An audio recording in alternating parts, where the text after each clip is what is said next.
part of the test, we're going to talk about solving with fractions. So the algebra steps are the same, but with fractions, you just have to be a little bit extra careful. So with the types of problems we're going to be using, they're mostly one-step problems. So I kind of like to work backwards. So the problem says 3/8 equals u plus 4. So when you have a variable just on one side of the equation, you actually can do that. So whatever side my variable is on, that's basically where it's going to end up. So our goal, so this is what I mean by working backwards, that's our goal. We want u to be by itself. So then I go back. What's standing in the way of u being by itself? So that's our goal. What's standing in the way of u being by itself? So just looking at this side, what's standing in the way? That 4. What's happening to the 4? Oh, it's being added. So to get rid of that 4 that's being added, I'm going to subtract 4. Okay, so on the right-hand side, 4 divided by 4 is 0. I'm left with a u. All right, we did it on the right-hand side, but think about it as a balance. Now my balance is all off. I subtract the 4 from this side, but I have to make it equal. It's an equation. I have to do the same thing to both sides. So I have to subtract 4 on the left-hand side. So now, essentially, you're just simplifying the left-hand side as operations with fractions, whatever it may be. And in this case, you have 3/8 minus 4. So I'm just going to write it out like this. 3/8 minus 4. And you have a few different ways in which you could potentially do this. Because we've been talking about a least common denominator, so you could conceptually think about, okay, I'm at -4, and I'm going to add 3/8. Or you can think about, I'm at 4, I'm going to take away 3/8. But if you're in the mindset of, okay, I've got two numbers, I have to have a least common denominator, how do I combine those? Let's do it that way. So, whole number with operations, let's stick it over 1. Okay, so now I have two fractions. I want to subtract them. They have different bottom numbers. So if they have different bottom numbers, I have to find a least common denominator. Least common denominator between 8 and 1 is 8. So the first fraction is not changing. And the second one also has to be an 8. Okay, so I'm going to multiply the bottom by 8. So the top also has to get multiplied by 8. Let me bring that down. So basically u is equaling to all these things, but we got to simplify it. So 4 times 8 is 32. So simplifying that, 3 minus 32 gives me a negative 29 over 8. So negative 29 over 8 is equal to u. Took us a little bit more room when I originally put it right there. But the idea is that when you're solving with fractions, the steps are exactly the same. But it might throw you off by seeing fractions. So my idea is to start with what your goal is, look and see what's in the way, and then just do the opposite to get there. If you're simplifying with fractions on the other side, just make sure that you're using the same fraction rules as you have been all along. Alright, so the next problem.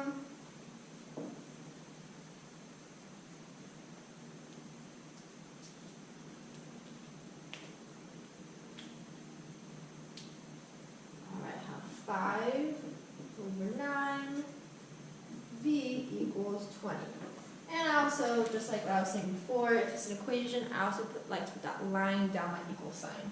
So I'm going to do it again. I'm going to put it all the way down here, seeing that it took us a lot more room to get there. So my goal is v by itself. Looking at the left-hand side, what's standing in the way? Standing in the way is that 5/9. What is that 5/9 doing? Well, the 5/9 is being multiplied to v. So some people like to memorize, if I have a fraction standing in front of my variable, multiply both sides by the reciprocal. But I'm going to break it down for you a little bit more. So let's pretend that 5 is by itself right there. What would you you multiply to get rid of that 5? Well, you'd really multiply by 1/5, or you would divide by 5. 5 divided by 5, those cancel. You got B. Alright, on the other side, what would you do to get rid of that 9 if it's on the bottom of B? Well, I would multiply by a 9 on the top, because 9 divided by 9 cancels out and gives me 1. So on the left-hand side, I'm left with B. So again, you can think about it if you have a number, or if you have a variable, multiplied by a fraction, you can multiply by the reciprocal, or look at it. Make sure that when you do multiply, everything cancels. So you can do it one foul swoop, or you can cover things up and make sure you're canceling out every number. So again, because it's an equation, I have to multiply both sides by what I used. So 9/5. Okay, so again, the left-hand side cancels. I have B, that's what I want, but because it's an equation, I have to do the same to the other side. When I'm multiplying with fractions, and we've gone over this before, if you have a whole number, so now I'm essentially just simplifying the right-hand side. So if I have a whole number, I want to put it over 1, so let's do the simplification over here. So let's multiply these fractions like we've been learning all along. So when you multiply two fractions, one method you could do first is write it as one big happy family. The next method, which you always want to do before you multiply, is look for common factors top to bottom. 5 can be divided by 5. 20 can also be divided by 5. So 20 divided by 5 is 4, and 5 divided by 5 is 1. The last step of multiplying fractions is actually multiplying. So 4 times 9 is 36 on the top. 1 times 1 is 1. 36 over 1 is really the same thing as just 36. Okay, and that is your final answer. So with all equations, and I'm not going to show it at this, but just as a reminder, whenever you're solving equations, you can always take your final answer and plug it back into your original equation and make sure that both sides are equal to each other to make sure you got the right answer. Okay, so we have one more problem solving with fractions. And this problem says negative 25 equals negative 5 over 8b. Okay, so again, I want to put my goal first. And my goal, I'll put all the way down here, is I want v to be all by itself. Okay, so what's standing in the way of v being by itself? Well, I see this negative 5 over 8. What is this negative 5 over 8 doing to the v? It's being multiplied.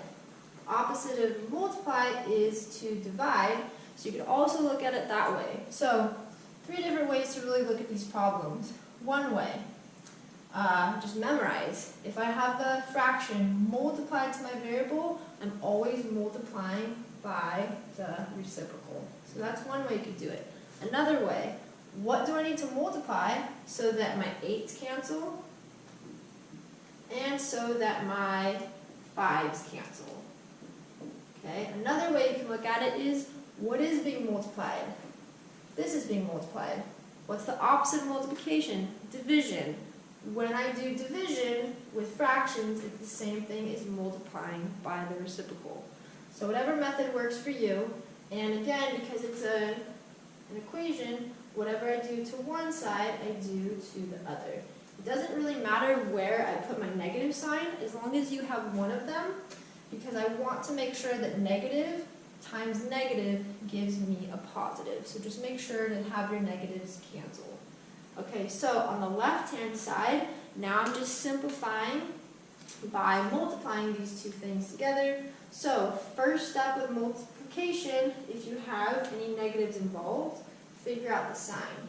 I have 2 negatives. If I have a pair of negatives, that means my answer is going to be positive. So let's go ahead and do this problem like we did the last one. So I'm going to write it as one big happy family. I'm going to put that over 1. Okay, and I'm going to look for any common factors, top to bottom. 5 can be divided by 5, and 25 can also be divided by 5. So 25 divided by 5 gives me 5, and 5 divided by 5 gives me 1. So after you've come up with all your common factors, cancel them out, multiply the tops. 8 times 5 is 40. 1 times 1 is 1. And again, if your final answer has a number over 1 in your final answer, you're just going to put that number. 40 divided by 1 is just 40. All right, so that's the end of solving with fractions. And I hope that helped. And I will see you in the next part when we do graphing.